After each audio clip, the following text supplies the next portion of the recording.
warahmatullahi wabarakatuh. Selamat pagi kepada para narasumber. Selamat datang di webinar pagi hari ini dengan tema Makin Inklusif dengan Kartu Prakerja. Perkenalkan, saya Yesi selaku Program Koordinator dari Sekretariat Dewan Nasional Keuangan Inklusif yang akan memandu acara webinar pada pagi hari ini. Sebagai informasi bahwa webinar pagi ini ditayangkan melalui aplikasi Zoom dan live di YouTube channel Sekretariat Dewan Nasional Keuangan Inklusif. Baiklah, saat ini telah hadir narasumber kita, yaitu yang pertama ada Pak Gede Edi Prasetya selaku Asisten Deputi Pasar Modal dan Lembaga Keuangan bidang perekonomian yang akan menjelaskan terkait dengan inklusi keuangan dan juga kartu prakerja, di mana diharapkan bahwa kartu prakerja ini akan menjadi salah satu inovasi dalam rangka mengakselerasi inklusi keuangan. Dan selanjutnya telah hadir juga Pak Julius selaku Asisten Deputi Ketenagakerjaan Kementerian Koordinator Bidang Perekonomian yang akan membawakan paparan dengan topik terkait dengan kartu prakerja, perihal gambaran umum dan juga teknis kartu prakerja itu sendiri dari perspektif kebijakan pemerintah dan produk hukum yang mengaturnya. Baiklah, selamat pagi Pak Gede dan Pak Julius. Saya sapa dulu Pak. Oke, siap. Selamat pagi, Bu. Iya, selamat pagi, Pak. Ya. Selamat pagi, Mbak Yesi. Iya. Assalamualaikum warahmatullahi wabarakatuh. Iya. Baiklah, sebagai informasi awal, mungkin izinkan saya menjelaskan secara singkat susunan acara dan juga tata tertib untuk webinar kita pada pagi hari ini. Jadi diharapkan kepada masing-masing narasumber untuk menjelaskan bahan paparannya kurang lebih 15 menit ya, Pak. Kemudian juga dilanjutkan nanti dengan tanya jawab. Tanya jawab nanti dapat melalui forum Q&A yang ada di aplikasi Zoom. Bila ingin bertanya melalui kolom chat, atau bisa juga secara langsung kepada narasumber dengan cara mengklik raise hand dan nanti akan difasilitasi oleh host untuk di-unmute. Nah, selain itu juga para peserta yang menyaksikan webinar kali ini bisa bertanya melalui YouTube channel, ada kolom yang tersedia. Kemudian sebelum memulai webinar mungkin sedikit saya ingin mengingatkan, mungkin sudah difasilitasi oleh host, tetapi hanya sekedar mengingatkan untuk menjaga kelancaran diskusi dan kenyamanan kita bersama agar melakukan mute audio ketika narasumber sedang melakukan presentasi. Baiklah, untuk mempersingkat waktu saya persilahkan kepada kedua narasumber untuk menyampaikan paparannya, diawali oleh Pak Gede Edi Prasetya selaku Asisten Deputi Pasar Modal dan Lembaga Keuangan. Silakan Pak Gede. Selamat pagi Bapak-Bapak dan Ibu-Ibu. Assalamualaikum warahmatullahi wabarakatuh. Salam sejahtera bagi kita semua. Om Swastiastu, Namo Buddhaya, salam kebajikan, Rahayu. Pertama-tama kami mengucapkan terima kasih atas terselenggaranya kegiatan webinar ini. Dan yang kedua, kami mengucapkan selamat menunaikan ibadah subuh puasa. Semoga amal selama Bapak Ibu melaksanakan puasa nantinya akan mendapatkan berkah dari Tuhan Yang Maha Esa. Kami dari Dewan Nasional Keuangan Inklusi Keuangan akan menjelaskan beberapa hal terkait dengan kebijakan di Dewan Nasional Keuangan Inklusi di dalam rangka menunjang suksesnya pelaksanaan pemberian kartu prakerja.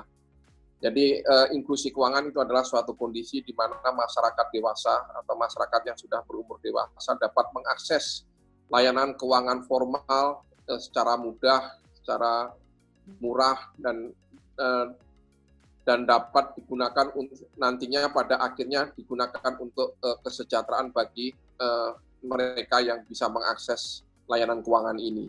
Jadi di dalam layanan keuangan ini kami juga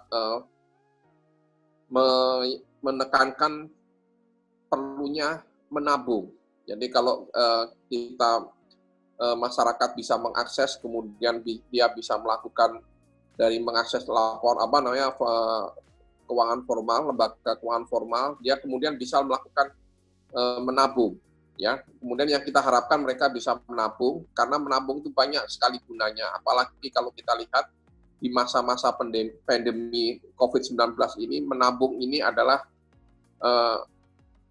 menjadi hal yang sangat utama, karena semua kita tahu bahwa beberapa permasalahan terkait dengan pendapatan dan sebagainya itu banyak yang terdampak bagi kita semua. Dan di samping itu, di samping juga menabung, kita juga sebenarnya ingin supaya dana pembangunan yang ada di negara kita itu semakin meningkat, sehingga pada gilirannya akan menurunkan tingkat suku bunga, sehingga dengan tingkat suku bunga yang menurun itu nantinya bisa dinikmati oleh masyarakat dalam mendapatkan kredit dengan tingkat suku bunga yang bersaing juga relatif lebih rendah dibandingkan ketika misalnya tidak ada dana pihak ketiga atau tidak ada masyarakat yang menabung. Itu Bapak-Bapak dan Ibu-Ibu, kenapa inklusi keuangan bukan hanya mengajarkan masyarakat untuk bisa mengakses layanan keuangan formal, tapi di balik itu banyak sekali manfaat yang ingin kita dapatkan ketika kita menerapkan inklusi keuangan ini. Kemudian kalau kita terkait dengan kartu prakerja, kita sangat mendukung sekali kartu prakerja ini. Jadi kita sudah, kalau kita bisa lihat di dalam slide kita, kalau kita bisa lihat, mulai dari slide pertama barangkali bisa kita lihat, dan kemudian ada dua perpres di sini, ada dua perpres di sini, yaitu di sini ada Perpres 82 tahun 2016 dan Perpres nomor 36 tahun 2020. Yang 82 terkait dengan Strategi Nasional Keuangan Inklusif, dan yang kedua tentang pengembangan kompetensi kerja melalui program Kartu Prakerja. Mohon maaf, kita ke slide keempat. Jadi di slide keempat, mitra kartu prakerja ini adalah, kalau Bapak bisa lihat, itu ada mitra platform digital dan mitra pembayaran digital. Jadi kalau mitra platform digitalnya itu nanti ada Tokopedia, ada Bukalapak, kemudian ada Pintaria, Pijar, Sekolahmu, Mau Belajar, dan Skill Academy, serta dari Kemenaker. Sedangkan mitra pembayarannya itu ada di BNI, OVO, Link Aja, dan Kopay. Kita di inklusi keuangan ini kita sangat perhatian sekali terkait dengan mitra pembayaran digital ini. Ya, jadi kita ingin supaya mitra pembayaran digital ini bisa membantu di samping melayani kartu prakerja, itu juga bisa meningkatkan inklusi keuangan. Jadi kita berharap dari mitra pembayaran digital ini, inklusi keuangan bisa naik, dan keamanan dari pembayaran atau penggunaan aplikasi ini sangat tinggi sekuritasnya. Jadi kita ingin layanan keamanan daripada pembayaran digital ini juga kita sangat perhatikan. Jadi di situ ada KYC, kemudian di situ ada registrasi dan lain sebagainya, sehingga kita berharap dari pembayaran digital ini kita bisa sekuritasnya, atau dalam artian keamanan dan kemudian kemudahan dan lain sebagainya, itu kita bisa mendukung suksesnya kartu prakerja. Ini yang kita harapkan dari mitra pembayaran digital. Kemudian Bapak-bapak dan Ibu, peran kita bisa lihat di slide ke-7. Di dalam memasuki era digitalisasi saat ini, infrastruktur dan teknologi menjadi hal yang sangat mendasar dalam mendukung proses percepatan inklusi keuangan.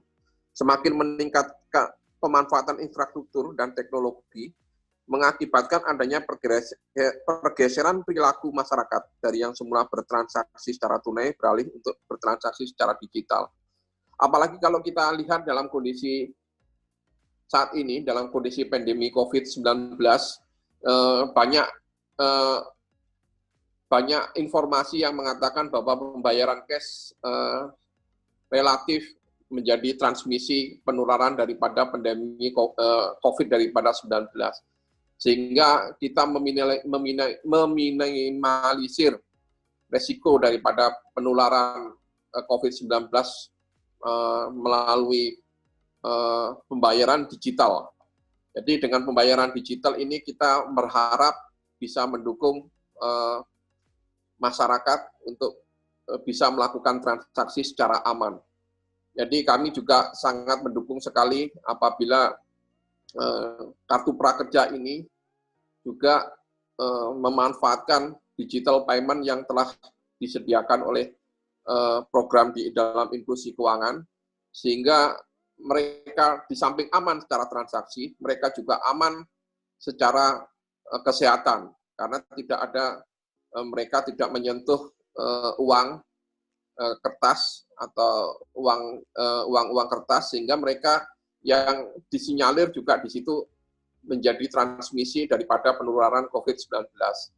Jadi untuk sementara di masa pandemi ini, mari kita gunakan digital payment untuk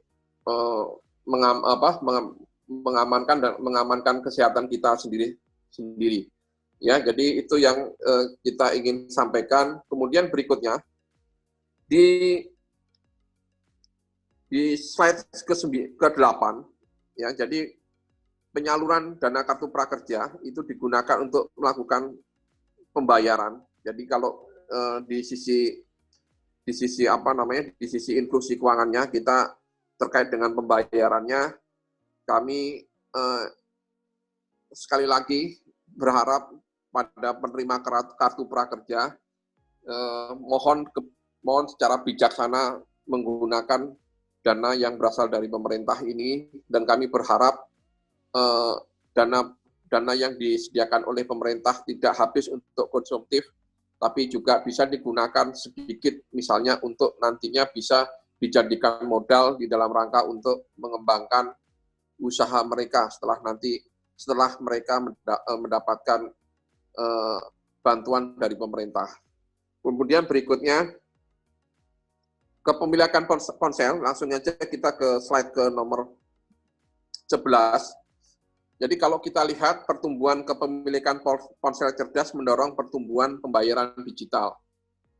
Ponsel cerdas harus mengajarkan perilaku yang cerdas bagi pengguna ponsel cerdas. Ponselnya cerdas, penggunanya juga harus cerdas. Jadi jangan hanya digunakan sebagai ponsel cerdas, jangan hanya digunakan sebagai alat komunikasi, tapi juga bisa digunakan, kita berharap kita bisa digunakan untuk membantu kehidupan kita, termasuk di dalam pembayaran digital. Tapi juga kita berharap di samping pembayaran digital, kita menginginkan supaya ponsel cerdas ini bisa kita gunakan sebagai alat untuk bisnis, ya. Jadi alat untuk berusaha. Banyak orang yang bisa memanfaatkan, banyak teman-teman kita yang menggunakan ponsel cerdasnya digunakan untuk memperlancar bisnis mereka. Ya, jadi bukan hanya sebagai alat komunikasi saja, tapi mereka cerdas untuk bisa menggunakan ponsel ini untuk kebutuhan lain. Kalau kita lihat kepemilikan ponsel, ya, jadi kalau kita lihat kepemilikan ponsel 22,2 itu ponsel berfitur standar.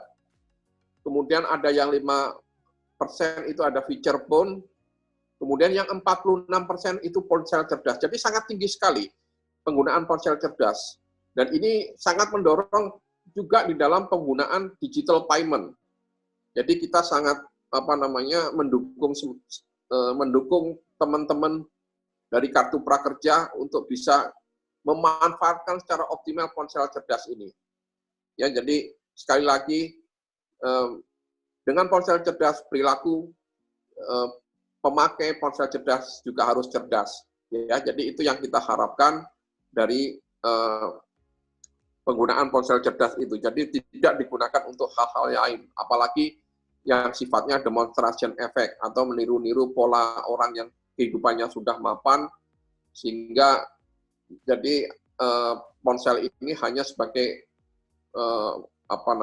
alat untuk, mohon maaf kalau disebut sebagai pamer atau bermewah-mewahan, tidak. Jadi kita bisa mengekspor, menggunakan, memanfaatkan ponsel cerdas ini untuk berbagai tujuan yang bisa meningkatkan nilai daripada kehidupan kita.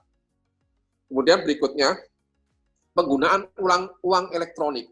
Jadi 85% dari pengguna uang elektronik itu biasanya berbasiskan seluler dan memiliki akun bank. Ini adalah sangat membantu sekali di dalam rangka untuk inklusi keuangan kita. Jadi kita akan sangat memudahkan untuk melakukan transaksi perbankan, dan ini kita dorong untuk terus berkembang. Ya, jadi mudah-mudahan banyak banyak keuntungan yang bisa didapatkan ketika digital payment itu bisa diimplementasikan dengan baik.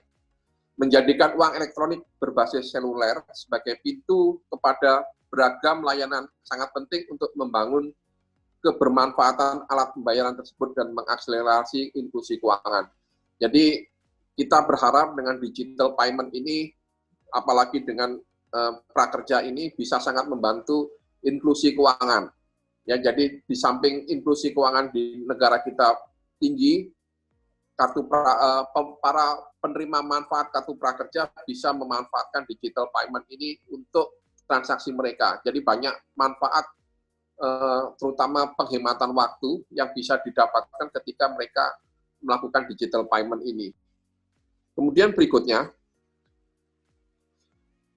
pernah menggunakan uang elektronik berbasis seluler. Jadi ternyata 56,1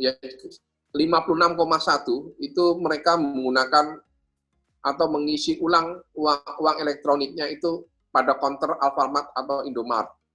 Jadi ini sangat besar sekali. Jadi jaringan minimarket, jaringan ini sangat membantu juga dalam rangka untuk meningkatkan inklusi keuangan. Kemudian yang kedua itu mereka mengisinya melalui ATM, kemudian ada yang internet banking, kemudian ada transfer P2P, kemudian ada teller, dan kemudian ada agen LKD atau laku pandai. Jadi kita terus berusaha untuk melakukan lebih ini, kita ingin supaya ini lebih dinamis lagi, jadi komposisinya lebih bagus lagi. Nanti ke depan kita akan di samping counter minimarket berjejaring, ini kita juga ingin supaya channel-channel lainnya, misalnya ATM, internet banking, dan lain sebagainya, ini bisa terus berkembang, sehingga komposisinya nantinya akan sangat berimbang. Ya. Kemudian berikutnya,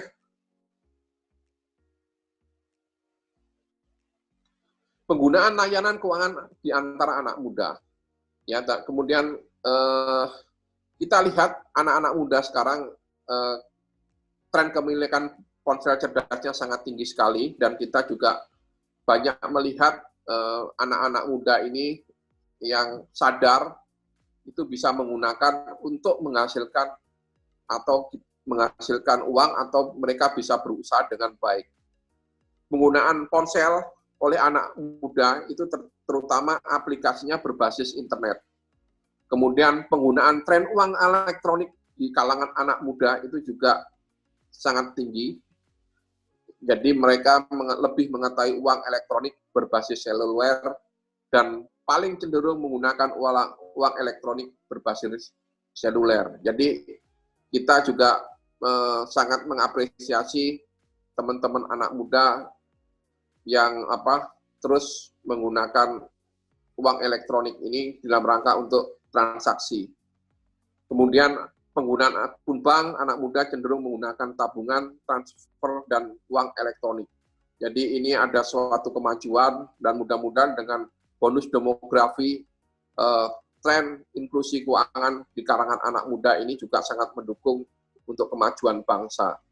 Jadi kita berharap anak-anak muda ini nantinya akan mengisi atau mewarnai inklusi keuangan di masa yang akan datang dengan cara penggunaan ponsel cerdas, uang elektronik, dan penggunaan akun bank dengan baik dan benar, sehingga nantinya mereka bisa mengambil manfaat, bisa melakukan investasi dengan baik, dan pada akhirnya nanti akan sampai pada tujuan kesejahteraan bagi mereka yang bisa memanfaatkan ini dengan baik. Kemudian berikutnya, ya, kartu prakerja di era pandemi COVID-19 barangkali nanti akan lebih banyak disampaikan oleh Pak Julius. Sebagai penutup, jadi kita berharap Bapak-bapak dan ibu-ibu semuanya, inklusi keuangan bisa membantu dengan baik pelaksanaan kartu prakerja. Pemerintah telah menyiapkan kebijakan penggunaan digital payment di dalam rangka untuk mendukung kartu prakerja ini, dan kami berharap apa yang telah diberikan oleh pemerintah bisa memberikan manfaat yang sebesar-besarnya bagi mereka yang menjadi penerima manfaat, dan kami berharap di samping untuk tujuan memenuhi kehidupan ketika mereka menghadapi masalah pandemi COVID-19 ini, mereka juga bisa menyisihkan sebagian daripada apa yang telah diberikan oleh pemerintah untuk menabung, atau bahkan kita berharap bisa mengembangkan usaha walaupun jumlahnya sedikit. Karena banyak juga usaha yang bisa dimulai dari modal yang sedikit. Dan nanti kita juga berharap dari skala bisnis yang semakin meningkat itu nanti kita akan bantu untuk bisa juga mengakses layanan keuangan formal berupa kita juga berharap bisa mendorong untuk mereka bisa mengakses kredit. Ya, dari mulai yang kredit yang mikro barangkali, kemudian meningkat yang kecil, bahkan sampai ke komersial. Saya kira itu yang bisa saya sampaikan pada kesempatan pagi ini, untuk nantinya bisa kita lakukan diskusi pendalaman dengan perantaraan moderator. Untuk waktu dan tempat kami kembalikan lagi kepada moderator. Ya, terima kasih Pak Gede atas pemaparannya. Selanjutnya kita akan langsung kepada paparan selanjutnya. Kepada Pak Julius, dipersilahkan Pak. Oke, terima kasih Bu Moderator, Ibu Yesi Pratomo, Pak Gede, dan sahabat saya dari Menko Perekonomian yang menangani masalah inklusif keuangan. Pertama-tama kenalkan, Assalamualaikum warahmatullahi wabarakatuh. Jadi benar apa yang dikatakan oleh Pak Gede, benar bahwasannya program Kartu Prakerja ini kita memang tidak menggunakan istilahnya tidak menggunakan uang secara cash, tapi menggunakan semacam menggunakan uang digital, e-wallet, dan atau melalui perbankan. Dan memang ini sesuai searah dengan inklusif keuangan yang diharapkan oleh pemerintah. Sebelumnya kami akan menceritakan terkait apa itu program Kartu Prakerja. Jadi program Kartu Prakerja itu memang dibuat agar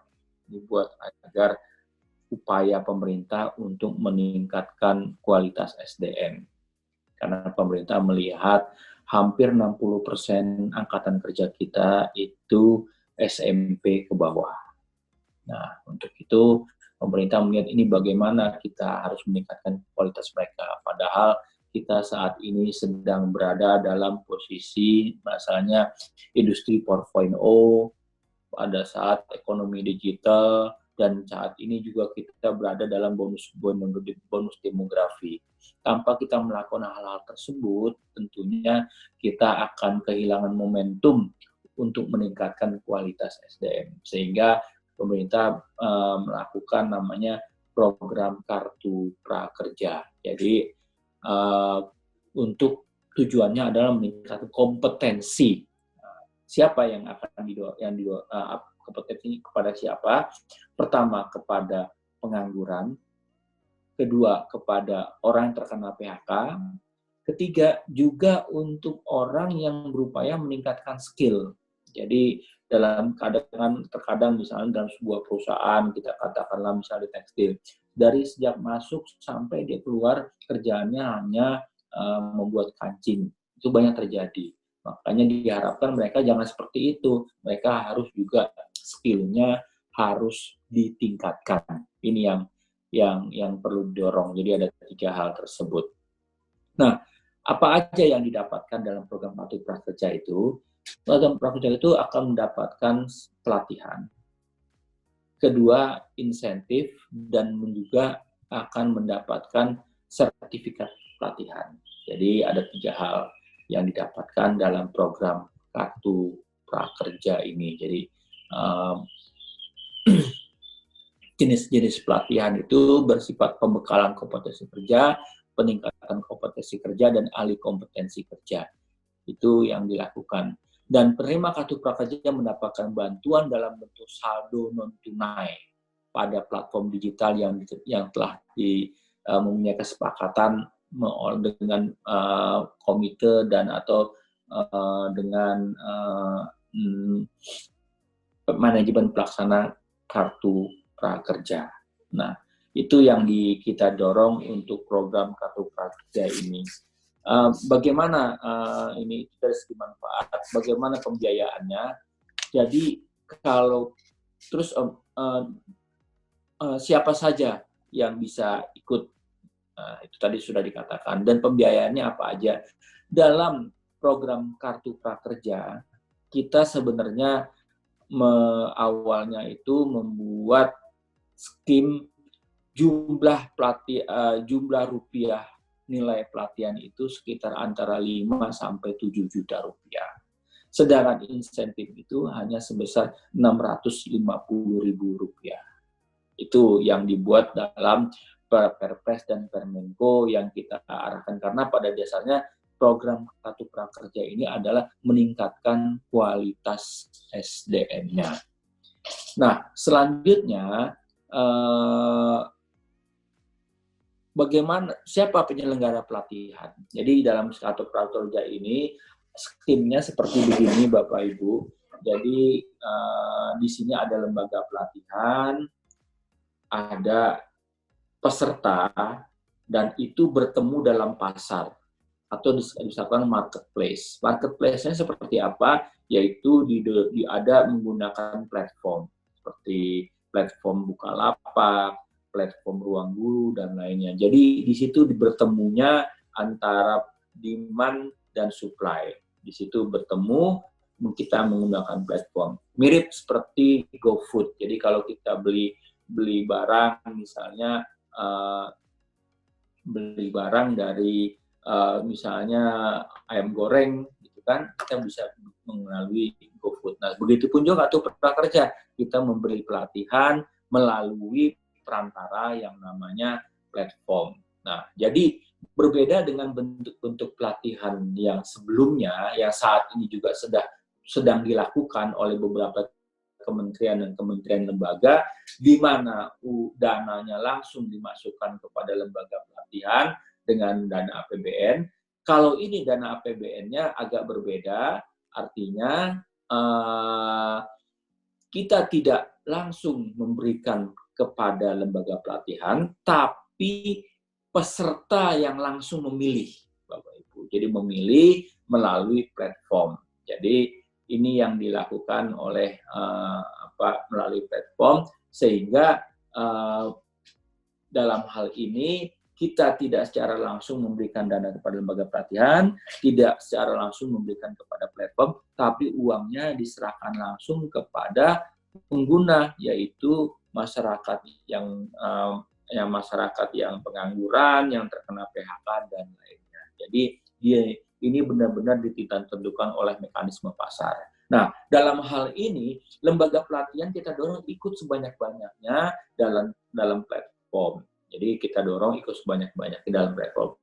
Walaupun mereka ikut dalam platform, belum tentu lembaga pelatihan itu dipilih oleh masyarakat, tergantung menu yang dimasukkan dalam platform tersebut. Semakin menunya disukai masyarakat, semakin itu dirasakan memang dibutuhkan oleh industri, maka masyarakat yang akan memilih. Nah, jadi ini benar-benar kita menggunakan sistem kompetitif. Jadi kompetitif, bukan semata-mata ditentukan oleh lembaga pelatihan seperti dana-dana pembangunan untuk pelatihan sebelumnya yang juga sekarang masih ada langsung kepada lembaga pelatihan. Jadi dalam hal ini kita siapkan agar lembaga pelatihan itu berkompetitif untuk membuat lembaga pelatihan menjadi semakin baik. Logikanya, kalau dia tidak baik, dia nggak akan dipilih oleh masyarakat. Begitu yang dirasakan. Nah, lembaga pelatihannya apa aja? Yaitu berbentuk swasta, boleh, BUMN boleh, BUMD boleh, dan pemerintah juga boleh. Jadi ini kita lakukan. Dan bentuk pelatihannya kita buat daring, juga luring, atau dua-duanya. Itu bisa kita lakukan. Nah, syarat lembaga pelatihannya, dia mempunyai izin menyelenggarakan pelatihan, memiliki kerjasama dengan platform digital, memiliki program pelatihan berbasis kompetensi, dan mendapatkan persetujuan dari manajemen pelaksana. Jadi itu kira-kira garis besar secara umum dari program Kartu Prakerja. Selanjutnya, ketika kita berupaya menyusun implementasi program Kartu Prakerja, kita waktu itu tidak berpikir akan ada COVID. Nah, dengan adanya COVID ini, arahan Presiden Impres nomor 4, kita diminta untuk refocusing terkait dengan program-program pemerintah.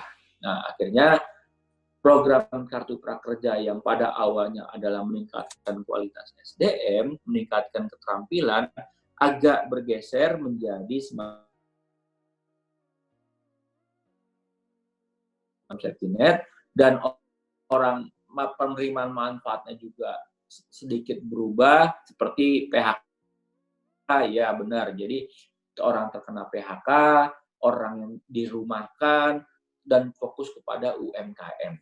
Jadi itu yang penerimaan manfaatnya. Dan jumlah rupiahnya juga begitu. Dari yang pelatihan yang tadi sekitar 5 juta, 7 juta, itu diturunkan menjadi sekitar 1 juta. Jadi cukup jauh perubahannya ini.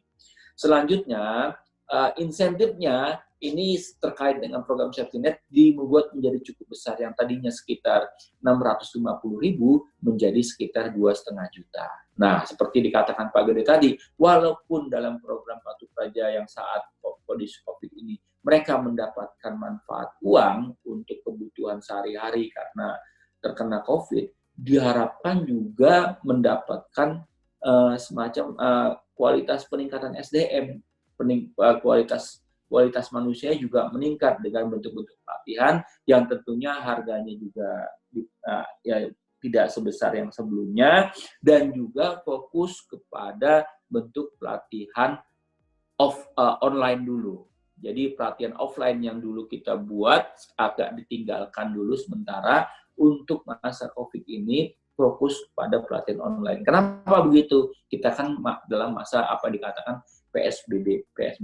Kalau kita melakukan pelatihan offline, mengumpulkan orang 20, 30 di kelas, itu kan sekarang saatnya tidak diizinkan lah oleh pemerintah untuk seperti itu. Nanti kita akan membuat penyebaran COVID lebih banyak. Jadi ini dikatakan ada refocusing pada lembaga-lembaga kepada kegiatan program Kartu Prakerja ini. Ini yang di refocusing ini, sehingga dan dalam prosesnya ini sama, baik pada masa sebelum COVID dan setelah COVID, kita menggunakan ekonomi digital. Jadi dari uang pemerintah, dari APBN, langsung masuk ke e-wallet atau banknya e-wallet atau banknya pemerintah yang ditunjuk untuk mengelola ini, dan itu dalam bentuk virtual account. Jadi pertama setelah mendapatkan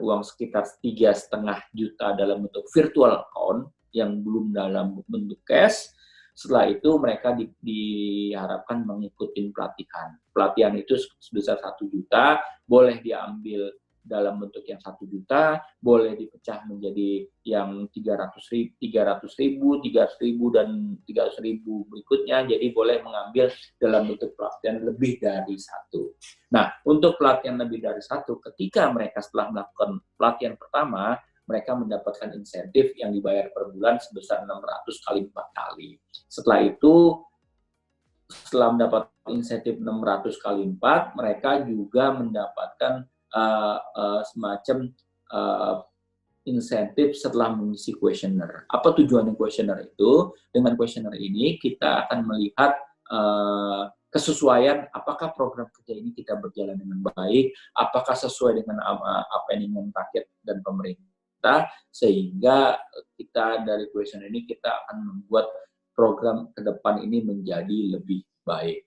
Jadi itu saja mungkin yang bisa kami sampaikan, dan tentunya dalam penyampaian virtual account ini kita benar-benar mendorong apa yang terkait dengan inklusif keuangan tanpa memakai yang disebut cashless. Itu aja Bu Moderator, Ibu Yesi, mudah-mudahan nanti kita lebih dalam untuk diskusi lebih lanjut. Terima kasih.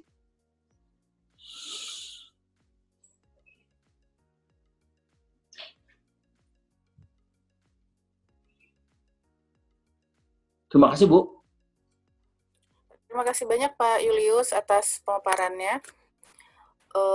Selanjutnya kita masuk pada sesi tanya-jawab, tapi sebelumnya saya akan mengundang peserta terundang untuk bertanya. Di sini sudah hadir Bapak GSCD Reza Fahlipi Baktiar PhD, selaku Ketua Satu Pengurus Pusat Himpunan Pengusaha Nadien. Kemudian ada Bapak Jezem, selaku Universitas NU Cirebon, kemudian Bapak Tuba Jazil, selaku Ketua Prodi Manajemen Bisnis Syariah Institut Tazkiyah, ada Pak Dimas, UKM Pelaku Usaha di Malang, pada Pak Joko Waluyo, kemudian Pak Erdi, selaku Kepala Bidang Pasar Modal dan Lembaga Keuangan Bukan Bank, kemudian juga kepada Pak Ketut, selaku Kepala Biro Hukum Persidangan dan Hubungan Masyarakat. Dipersilakan kepada Bapak Ibu untuk bertanya atau memberikan tanggapan.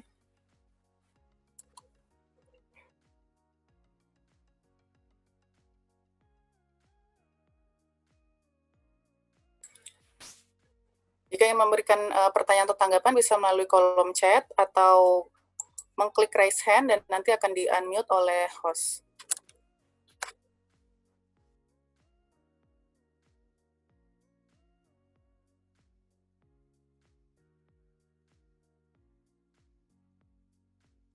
Baik, silakan Pak Reza Fahlipi, tolong host untuk difasilitasi. Assalamualaikum warahmatullahi wabarakatuh. Assalamualaikum warahmatullahi wabarakatuh. Waalaikumsalam warahmatullahi wabarakatuh. Salam kenal Bapak-Bapak, Ibu-Ibu semua. Saya Reza Fahlipi, Ketua Satu, Pengurus Pusat Himpunan Pengusaha Nadien. Alhamdulillah, Himpunan Pengusaha Nadien ini merupakan organisasi yang beranggotakan para pengusaha warga Nadien yang sekarang jaringan organisasinya sudah ada di 23 provinsi, lebih dari 540 kabupaten kota, terfokus di Jawa Timur, Jawa Tengah, Jawa Barat, ini yang paling besar. Itu tujuannya adalah untuk meningkatkan kualitas, kapasitas, dan jejaring antar pengusaha Nadien dalam rangka meningkatkan kelas, sehingga dapat memainkan peran proaktif dalam menjaga perekonomian kita, meningkatkan ketahanan ekonomi nasional kita. APN ini dulu ketika tahun 2017 waktu Rakernas, kebetulan Pak Jokowi sempat hadir. Macam-macam komitmen untuk kerjasama dalam rangka pemberdayaan ekonomi Nadien. Tapi alhamdulillah belum ada satupun program yang berjalan dari tahun 2017 yang atas nama kerjasama dengan pemerintah secara formal. Tapi walaupun tidak ada yang secara formal berjalan, kita APN terus bergerak, Pak, dalam rangka mengkonsolidasikan, meningkatkan kualitas kapasitas, termasuk diantaranya inkubasi dan akselerasi pengusaha kita, terutama kelas mikro, kecil, dan menengah. Itu pertama yang ingin saya sampaikan. Kemudian yang kedua, di samping itu saya sendiri juga menjadi Ketua Himpunan Ekonomi Bisnis Pesantren, Happy Trend Indonesia, yang sekarang legalitasnya sedang dalam proses. Ini cikal bakalnya adalah 110 pesantren yang menjadi binaan yang sudah bekerja sama dengan BI. Juga orientasinya dalam rangka membangkitkan potensi ekonomi bisnis di dunia pesantren. Nah ini, kemudian tadi disinggung masalah kartu prakerja. Ini saya ada hubungan sangat dekat dengan kartu prakerja ini. Mungkin teman-teman di sana ada yang kenal dengan Pak Asep, Ketua Umum HIPKI, Himpunan Perkursusan Indonesia, Pak. Nah, itu ada 19.000 lembaga perkursusan di Indonesia yang sejak visi politik Jokowi waktu Pilpres dirumuskan sudah terlibat dalam urusan itu, dan karena pandemi dan kemudian ada perubahan tadi yang disebut ada pergeseran orientasi, titik tekan segala macam, ini agak mengkhawatirkan. 19.000 lebih lembaga perkursusan Indonesia yang tergabung di HIPKI ini di seluruh Indonesia. Itu sekedar perkenalan terlebih dahulu. Kemudian yang kedua, betapapun beratnya ujian pandemi COVID-19 ini, kita tetap harus optimis.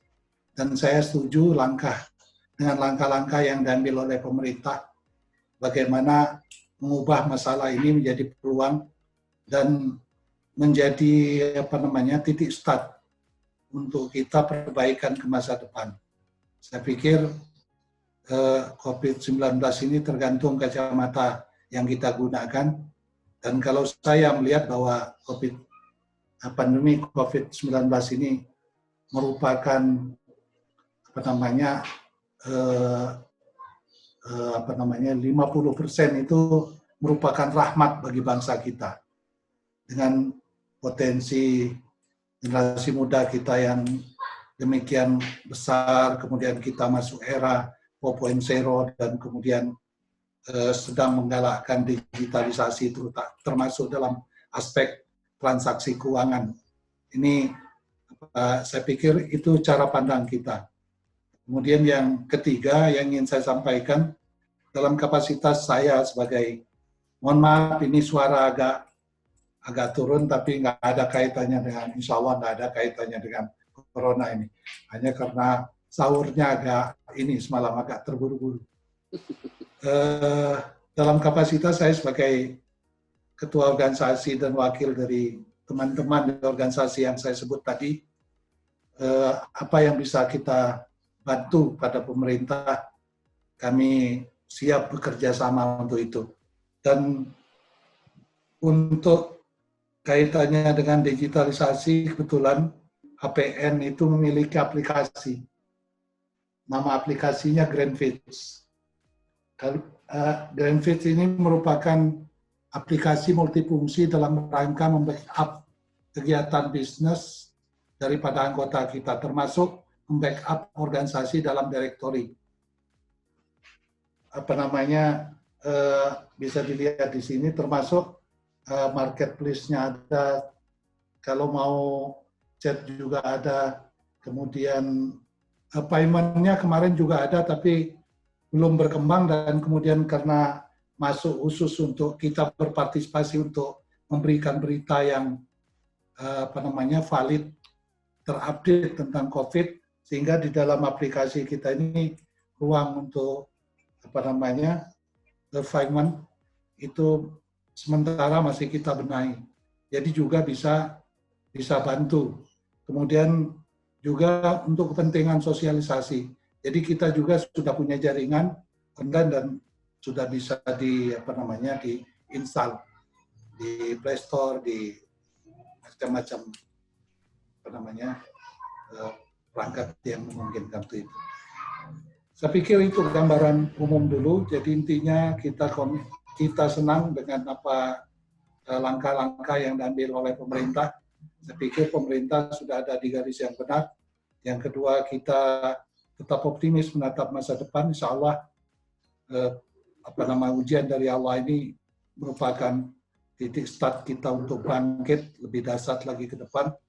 Dan kemudian memang dengan kondisi kita di Indonesia saat ini tidak ada pilihan selain digitalisasi. Kemudian yang ketiga, kami komit kalau memang dibutuhkan oleh pemerintah, terutama pada aspek literasi, sosialisasi, dan kemudian teknis untuk sistem pembayaran segala macam, kami juga punya aplikasi yang bisa kita koordinasikan apa yang bisa dikoneksikan atau sinergikan. Kemudian secara organisatoris kami juga siap kalau dibutuhkan ada program yang bisa kita jalankan bersama-sama dalam rangka mensukseskan program pemerintah dan dalam rangka membantu masyarakat kita keluar dari masalah dan kemudian kita bisa bangkit lagi ke depan. Saya pikir itu yang bisa saya sampaikan. Terima kasih. Wallahu muwaffiq ila aqwamit thoriq. Wassalamualaikum warahmatullahi wabarakatuh. Waalaikumsalam. Terima kasih banyak kepada Pak Reza Fahlipi. Mungkin dari Pak Gede dan Pak Julius ingin menanggapi, Pak. Ya, Pak Julius dulu atau saya dulu, Pak? Pak Julius? Pak Julius? Saya dulu ya? Pak Gede dulu ya? Sama oke, aja, Pak Pak. Riza. Ya, oke. Pak Riza, terima kasih, Pak, atas sarannya, atas pendapatnya, kemudian beberapa hal yang ingin saya sampaikan terkait dengan program pengembangan pesantren, Pak. Kami juga mempunyai program pengembangan pesantren, baik itu untuk NU dan Muhammadiyah.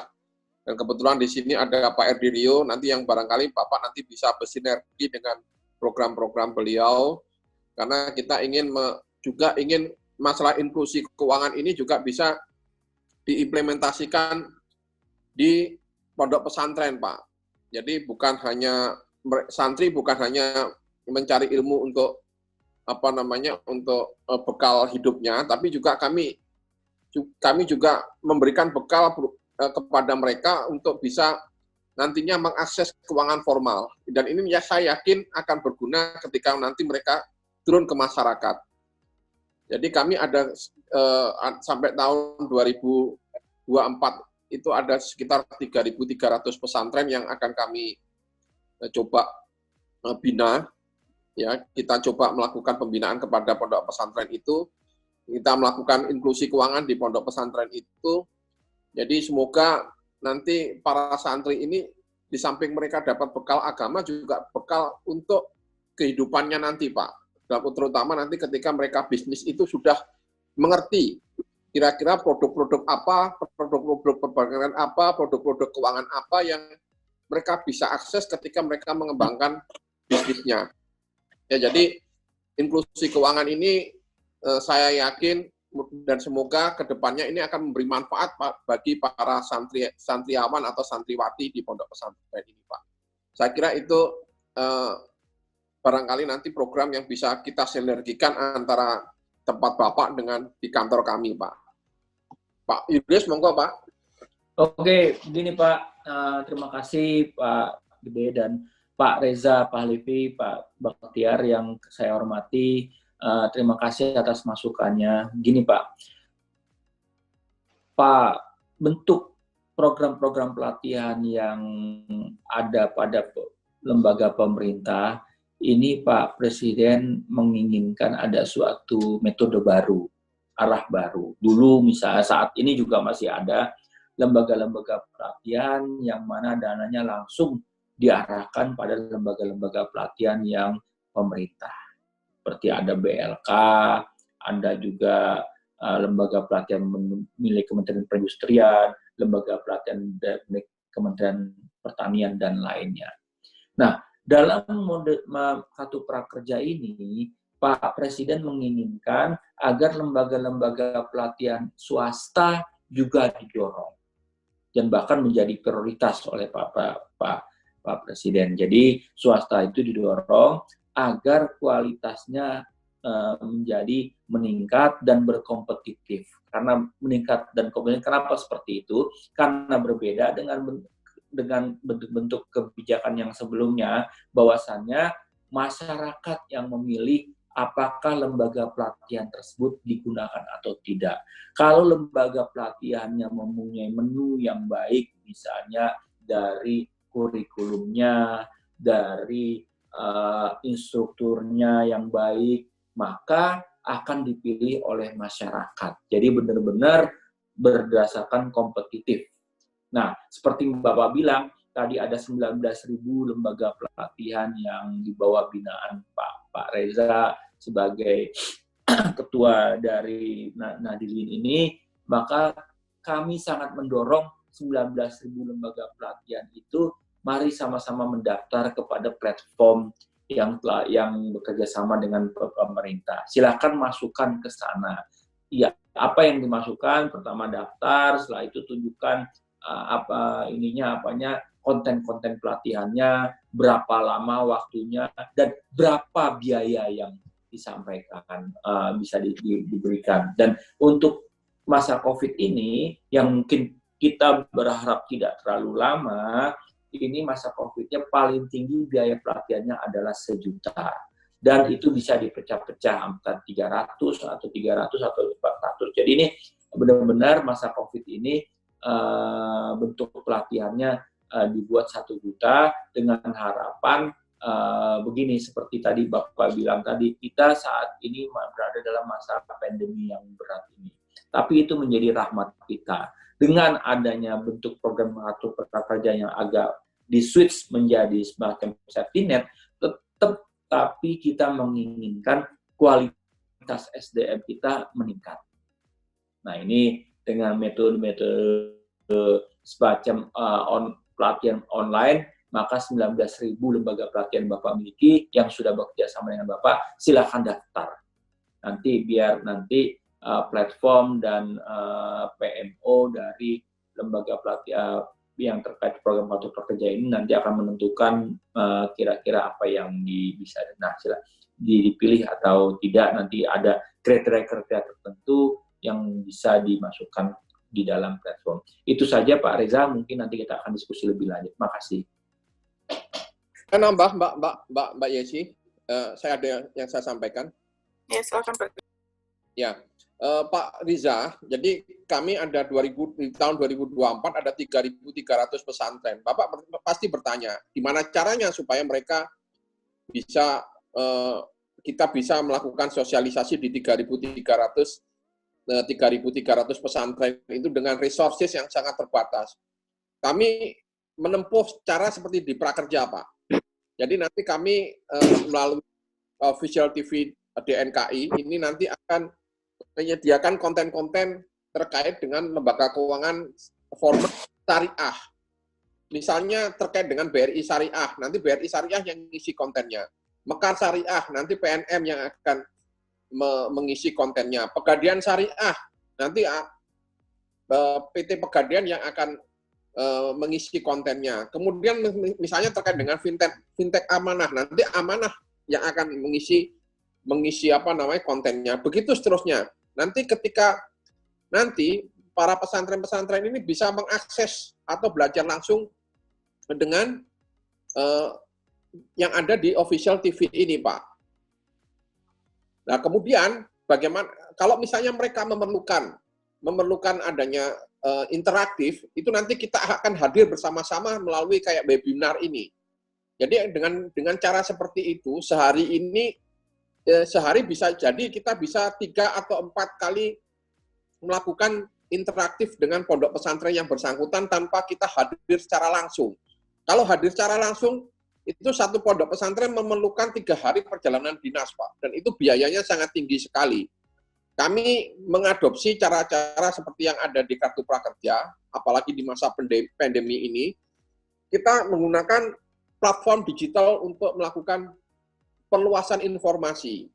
Ya, perluasan informasi mereka yang akan belajar secara langsung dengan waktu yang sangat fleksibel, disesuaikan dengan kegiatan mereka, aktivitas mereka, di mana mereka ada waktu yang sangat tepat untuk belajar, mereka akan belajar. Nah, nanti ketika mereka misalnya menginginkan adanya suatu interaksi, diskusi interaksi, kita akan hadir dengan meeting seperti ini. Ya, jadi Dengan cara seperti itu saya yakin 3.300 pesantren itu nanti akan sangat mudah sekali untuk kita bisa lakukan implementasi inklusi keuangan. Seperti itu Pak, strategi yang nantinya akan kita capai. Terima kasih Bu Moderator. Ya, terima kasih Pak Gede, Pak Julius, dan Pak Reza. Selanjutnya, saya mengundang lagi kepada peserta terundang untuk bertanya.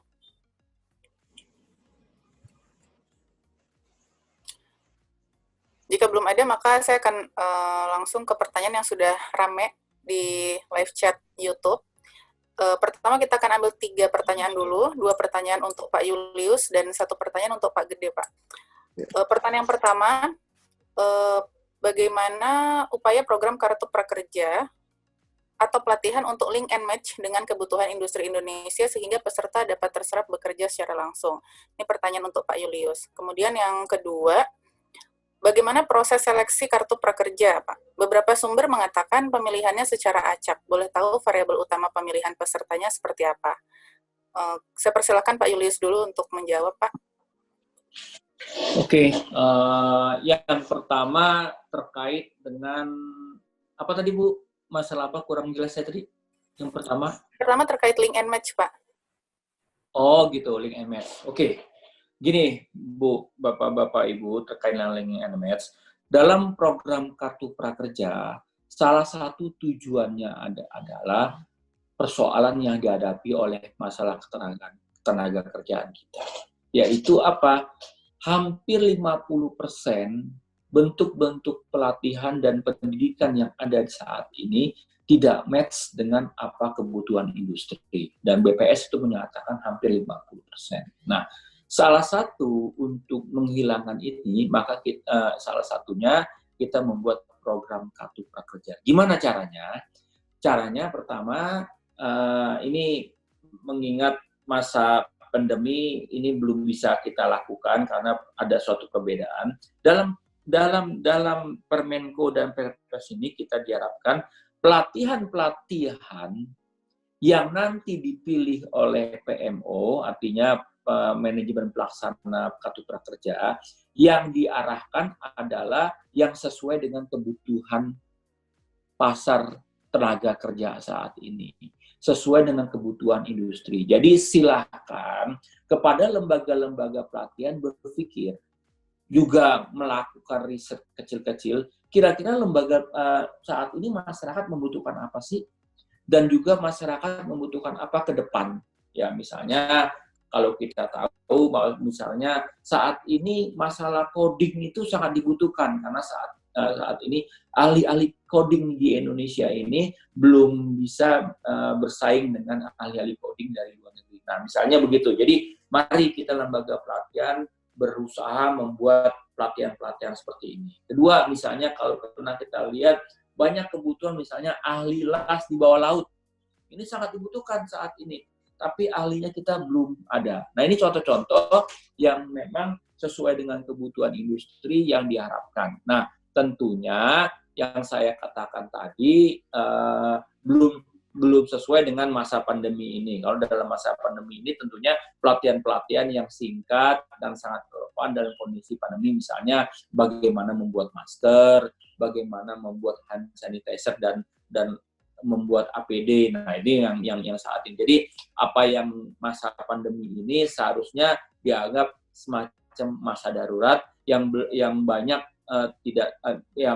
yang bukan merupakan sebenarnya pelatihan-pelatihan yang kita harapkan pada saat Kartu Prakerja ini. Nah, kedua, nanti untuk mendaftar Kartu Prakerja silakan baca Bapak Ibu di webnya Kartu Prakerja.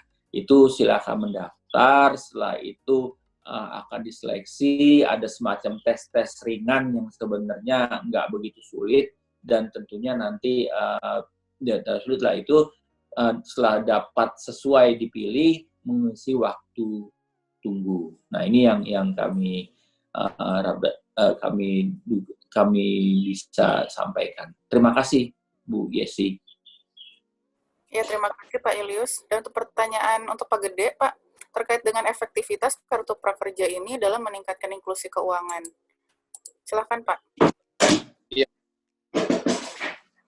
Ya, jadi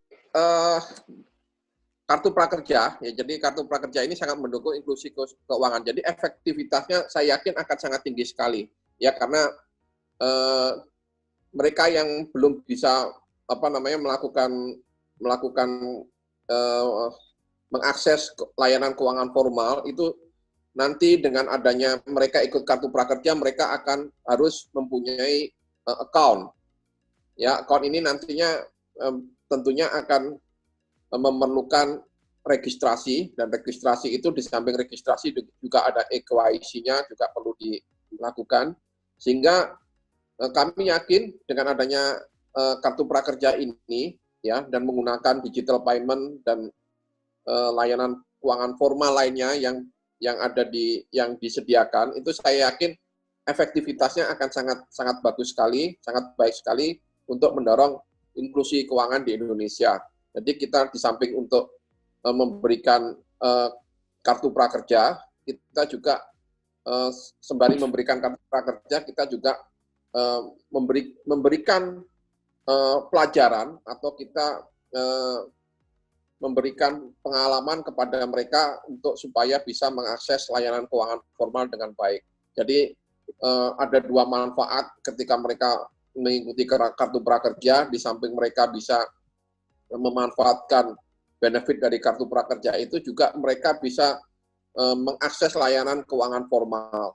Ya, jadi kalau mereka bisa melakukan akses terhadap layanan keuangan formal, mereka bisa melakukan transaksinya tercatat di perbankan, dan nanti pada giliran berikutnya ketika ada catatan terkait dengan transaksi keuangan, itu mereka nantinya ke depannya bisa nanti mengakses kredit yang ada di layanan keuangan formal tersebut, ya, misalnya dari perbankan dan lain sebagainya, karena catatan mereka sudah ada di dalam lembaga keuangan formal tersebut. Jadi ada dua manfaat sebenarnya yang bisa diraih ketika kita mengikuti kartu prakerja. Saya kira itu, Bu Moderator. Ya, terima kasih Pak Gede. Untuk selanjutnya ada pertanyaan dari Pak Dimas, UKM Pelaku Usaha di Malang. Silahkan Pak. Terima kasih. Saya Dimas di Malang, praktisi UKM di Kabupaten Malang. Saya dalam kesempatan kali ini pertama menyampaikan terima kasih atas kesempatannya bisa hadir di webinar pada siang hari ini. Ada dua pertanyaan yang ingin saya sampaikan. Yang pertama, sebagai praktisi UMKM di lapangan, saya kepingin melihat hasil pelatihan prakerja ini, mereka nanti seperti apa. Apakah mereka punya keahlian khusus yang bisa dikembangkan? Contoh misalnya saya punya budidaya pertanian, misalnya jamur dalam hal ini, itu nanti setelah mereka lulus, prakerja ini lulus, apakah bisa menambah, meningkatkan produktivitas usaha saya, atau misalnya dalam bidang apa, misalnya pemasaran kayak packaging, atau misalnya nanti membuka market baru dan lain-lain, misalnya seperti itu. Apakah bisa seperti itu gitu? Artinya kalau mereka belum menciptakan bisnis baru, itu seperti saya ini kan bisa memanfaatkan mereka. Nah, agar bisa memanfaatkan keahlian mereka, skill mereka daripada setelah mereka selesai prakerja ini di bidang-bidang lembaga-lembaga yang sudah ditunjuk, datanya saya dapatnya dari mana begitu. Artinya misalnya kayak di Kabupaten Malang, di Kabupaten Malang ini ada berapa orang sih yang sudah lulus kartu prakerja, dan mereka itu tersebar di mana saja. Artinya untuk komunikasi, ternyata dia misalnya sertifikatnya bidang keahlian khususnya ini misalnya kayak gitu. Nah itu lembaga apa atau gimana caranya saya mengakses itu? Dan yang terakhir, sebagaimana sistem keekonomian kita itu sebenarnya adalah ekonomi gotong royong koperasi, bagaimana kalau misalnya prakerja ini di beberapa wilayah, misalnya entah itu di kecamatan atau kabupaten kota, ada asosiasinya, sehingga mereka nggak selesai sudah gitu, sehingga mereka antara hidup dan mati sudah selesai gitu loh. Artinya pasca prakerja ini, apakah mereka masih bisa memungkinkan untuk kumpulkan kembali,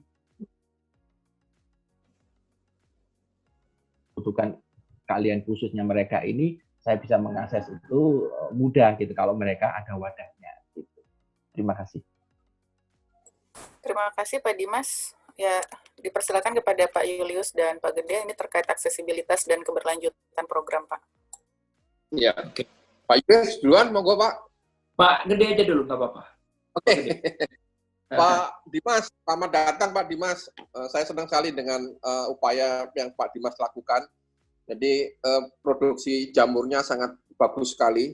Kami sih mendorong hilirisasi Pak, hilirisasi produk dari punya Bapak. Jadi bukan dijual dalam bentuk mentah, tapi diolah lagi, karena dengan pengolahan itu benefitnya sebenarnya value added-nya sangat tinggi sekali. Kalau Bapak pernah datang ke Jogja, itu ada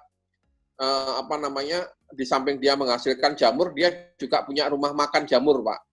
Di situ saya sangat senang sekali, ada serba jamur ya, jamuran kalau nggak salah rumah makannya itu di dekat daerah-daerah di dekat-dekat bandara itu ada sate jamur, ada gulai jamur, ada lain sebagainya, dan itu sangat ini sekali Pak, sangat sangat laris sekali dan disukai orang. Ya jadi di samping Bapak memproduksi, jangan dijual dalam bentuk mentah, tapi bisa dihilirisasi Pak. Jadi bisa Bapak belajar misalnya dengan mencari kursus-kursus membuat makanan yang terkait dengan jamur, atau bisa misalnya dijadikan kalau di Malang sebagai daerah tempat pariwisata, jamur ini juga misalnya dijadikan keripik atau apa Pak, atau sate jamur dan lain sebagainya, yang bisa dijadikan oleh-oleh ketika mereka datang ke Malang dan kemudian pulang ke tempatnya masing-masing.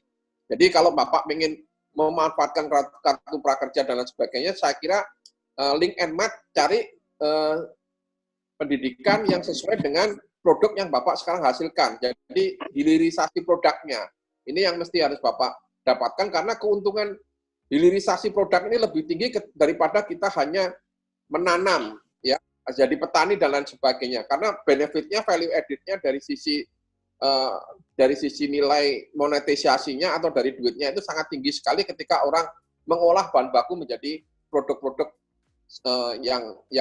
produk-produk yang nantinya bisa dimanfaatkan oleh orang lain. Itu Pak Julius, monggo Pak Julius. Oke, Pak Gede. Jadi begini Pak, seperti ditanyakan oleh Pak Dimas, misalnya banyak pelatihan-pelatihan yang bersifat pertanian. Itu dalam program Kartu Prakerja sudah cukup banyak lembaga-lembaga pelatihan yang terkait dengan itu. Jadi memang itu yang dirasakan. Jadi tujuan dari pelatihan ini memang ada dua Pak. Satu untuk meningkatkan skill, dan juga satu lagi untuk mendorong supaya masyarakat itu menjadi wirausaha. Jadi dalam program Kartu Prakerja, misalnya ini cerita yang bukan masa pandemi misalnya. Misalnya orang mau ngambil keahlian skill, misalnya mengelas atau tadi pembibitan. Dan tentunya kalau hanya mengelas aja, tentunya tujuannya hanya meningkatkan skill. Misalnya orang itu, saya juga pengen berwirausaha. Nah, di situ juga ada mata pelajaran khusus berwirausaha yang bisa diambil juga.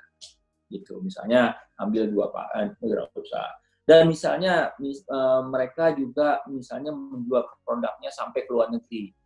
Misalnya ke luar negeri, kalau gitu kita ambil aja mata pelajaran bahasa Inggris atau pelajaran mata Korea atau mata pelajaran Jepang. Nah, itu kita sediakan juga Pak dari lembaga-lembaga pelatihan. Silakan searching ke lembaga-lembaga pelatihan apa yang ada di saat ini. Program sudah ada pelatihan yang lembaga pelatihan ini semata-mata tidak pernah kita tunjuk Pak. Ini inisiatif mereka melaporkan, mendaftar ke platform-platform yang ada. Jadi silakan sebanyak-banyaknya lembaga pelatihan mendaftarkan. Seperti tadi Pak Reza mengatakan ada 19.000, kalau Pak Dimas di sana ada lembaga pelatihan yang diperkirakan cocok untuk katakanlah daerah Malang, silakan lembaga pelatihan tersebut mendaftar. Nah, silakan lembaga pelatihan mendaftar, seorang juga tidak hanya mendapatkan keahlian, misalnya juga mendapatkan pelajaran kewirausahaan, mempelajari pelajaran bahasa Inggris, itu disiapkan di sini. Nah, sekarang masalahnya ke depan bagaimana setelah pelatihan. Begini Pak, dalam program Kartu Prakerja itu diharapkan peserta nanti mengisi kuesioner. Bahkan dalam mengisi kuesioner ini kita berikan insentif. Kuesionernya itu sekali ada tahapannya, sebulan setelah pelatihan, setelah itu 6 bulan setelah pelatihan, atau setahun setelah pelatihan. Masing-masing kita kasih kuesioner, ya nggak besar, tapi 50.000, 50.000, 50.000. Apa itu tujuan kuesioner? Kita akan melihat sebenarnya orang ini setelah pelatihan ngapain sih, dapat bekerja atau tidak. Kalau dia bekerja, apakah cocok antara pelatihan yang diberikan dengan pekerjaan saat ini. Setelah itu bagaimana perilakunya setelah bekerja, bagaimana dan lainnya. Nah, kuesioner-kuesioner ini diharapkan akan terus diperbaiki agar ke depan program Kartu Prakerja makin lama makin membaik yang tentunya sesuai dengan kebutuhan masyarakat, sesuai dengan kebutuhan industri. Jadi itu Pak. Nah, dalam hal ini tetap kita akan membina, setelah itu bagaimana, dan kita akan memonitor terus dengan meminta mereka mengisi survei yang kita berikan pada saat setelah pelatihan. Makasih Pak Dimas dari Malang. Terima kasih Pak Julius dan Pak Gede. Selanjutnya kita masuk ke pertanyaan yang terakhir ya Pak. Ini dari live chat YouTube. Jadi yang ada 2 pertanyaan Pak. Kedua-duanya seperti ditujukan pada Pak Julius ya. Yang pertama terkait dengan potensi penambahan mitra platform digital dan juga mitra pembayaran digital ke depannya. Peluangnya seperti apa? Kan saat ini hanya terdapat 8 platform digital dan 4 mitra pembayaran ya Pak. Kemudian yang kedua terkait dengan perbedaan Pak, pelatihan yang Kartu Prakerja yang ada di program Kartu Prakerja dan juga pelatihan yang ada di YouTube atau medsos. Silakan Julius. Oke. Potensinya sangat besar kepada yang mau jadi platform, baik platform pelatihan dan pelatihan terkait dengan keuangan. Sangat besar, dan silakan mendaftar. Tidak ada privilege yang mana dipilih atau enggak, yang memang silakan mendaftar, dan itu ada prasyaratnya. Misalnya platform tersebut prasyaratnya, nih saya akan sampaikan prasyarat-prasyarat yang ada di Permenko terkait dengan platform. Saya akan sampaikan di sini. Pertama, saya menyampaikan syarat lembaga pelatihan dulu. Izin menyelenggarakan pelatihan, itu syarat pertama. Memiliki kerjasama dengan platform digital, memiliki program pelatihan berbasis kompetensi kerja yang sesuai dengan kebutuhan pasar kerja, dan mendapat persetujuan manajemen pelaksana. Nah, ini yang terkait dengan ini. Dan terkait dengan platform, akan saya bacakan di sini.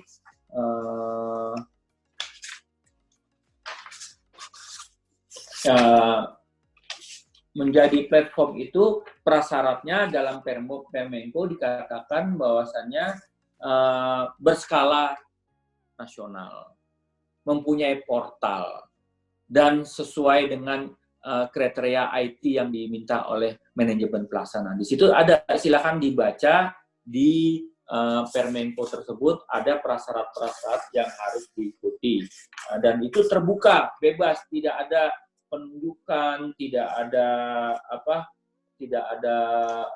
privilege, semua terbuka semasa misalnya lembaga tersebut sesuai dengan apa yang nah ini kriteria platform digital. 1, memiliki cakupan layanan minimal berskala nasional. 1, memiliki sistem informasi dan teknologi memadai, memiliki portal, situs atau aplikasi daring melalui internet, memiliki kerjasama dengan lembaga pelatihan yang memiliki program pelatihan berbasis kompetensi kerja. Ini persyaratan-persyaratan yang ada di Permenko. Nah, silakan Bapak Ibu untuk yang ini silakan menghubungi PMO atau manajemen pelaksana Kartu Prakerja, langsung ke sana. Dan itu semua bisa mengakses. Kedua, pertanyaan dengan apakah pelatihan-pelatihannya sebenarnya YouTube? Begini, kalau saya mau melakukan, sebenarnya seorang gitu ya, mau memasukkan lembaga pelatihan YouTube, semua orang bisa, boleh. Tapi apakah memang itu sudah sesuai dengan kriteria? ataukah memang sesuai dengan kebutuhan masyarakat, nah itu kita nggak tahu. Sementara itu, pelatihan-pelatihan masuk program Kartu Prakerja sudah direkognisi, sudah dinilai, sudah dievaluasi oleh lembaga pelatihan bersangkutan. Jadi lembaga pelatihan juga nggak akan memasukkan misalnya pelatihan-pelatihan yang kira-kira yang tidak sesuai dengan kebutuhan masyarakat, tidak sesuai dengan kebutuhan industri, dan juga tidak sesuai dengan kriteria yang dipunya. Jadi beda dengan yang di YouTube itu semua orang bisa memasukkan.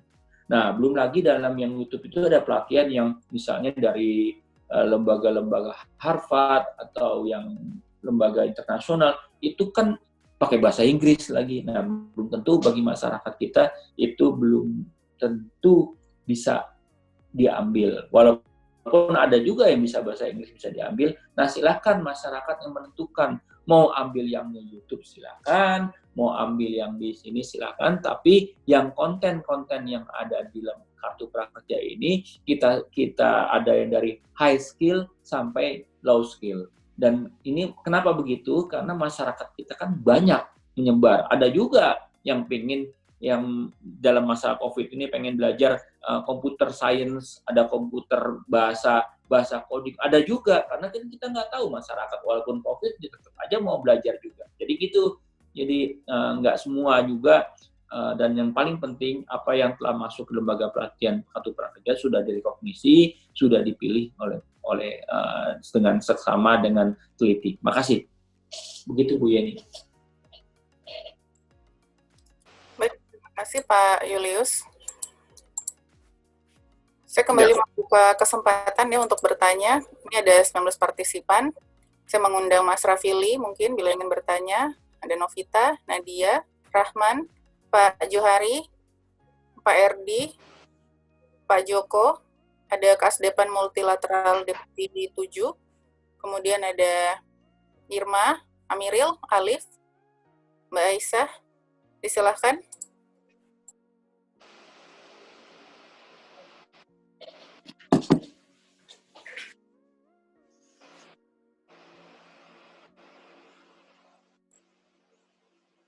Kalau memang sudah tidak ada pertanyaan lagi, mungkin kita sudah tiba di penghujung acara. Maka kita akhiri webinar pada pagi hari ini. Terima kasih kepada Pak Gede dan Pak Julius atas sharing informasinya dan juga kepada seluruh peserta webinar pada pagi hari ini. Sebagai penutup, kita akan foto bersama, jadi dipersilakan kepada para peserta untuk menampilkan video, dan tolong host untuk memfasilitasi. Baik, terima kasih kepada para hadirin peserta webinar pada pagi hari ini. Kita tutup webinar pada pagi hari ini. Mohon maaf jika ada kekurangan, dan sekali lagi terima kasih. Selamat menunaikan ibadah puasa bagi yang menjalankan. Wassalamualaikum warahmatullahi wabarakatuh. Waalaikumsalam warahmatullahi wabarakatuh. Waalaikumsalam warahmatullahi wabarakatuh. Terima kasih Bapak-Bapak.